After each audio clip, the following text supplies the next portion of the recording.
নীলফামারী জেলা শহর থেকে পূর্ব দিকের প্রায় ৬ কিলোমিটার দূরে ইটাখোলা ইউনিয়নের সিংদাই গ্রামে এই বিলের অবস্থান। আগাছা আর লতা ভরা বিলের পানিতে ফুটেছে হাজার হাজার গোলাপি পদ্ম।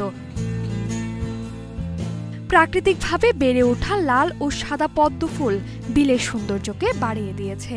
ডিঙি নৌকায় ভেসে জলের ছন্দতালে পদ্ম ফুল স্পর্শ করার টানে প্রতিদিনই দূর দূরান্ত থেকে ছুটে আসছেন প্রকৃতিপ্রেমীরা।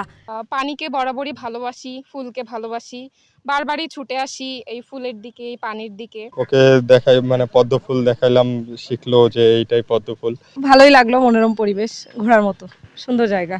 এই বিলের সৌন্দর্যটা তার ফুলে আমাদের অবশ্যই আমাদের দৃষ্টি রাখতে হবে যেন ফুলগুলো কেউ না ছিঁড়ে। যদি সরকার একটু কোনোদিন অনুদান দিত আমাদেরকে, এই জায়গাটা আমরা মোটামুটি একটু আরো ফুটিয়ে উঠাতে পারতাম।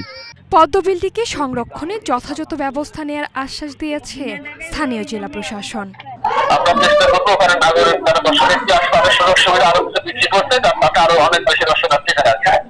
পদ্মবিলটিকে সঠিক রক্ষণাবেক্ষণের মাধ্যমে মৌসুমী পর্যটন কেন্দ্র হিসেবে গড়ে তোলার আহ্বান সংশ্লিষ্টদের। অনুকৃতি আদিত্য, এশিয়ান টেলিভিশন।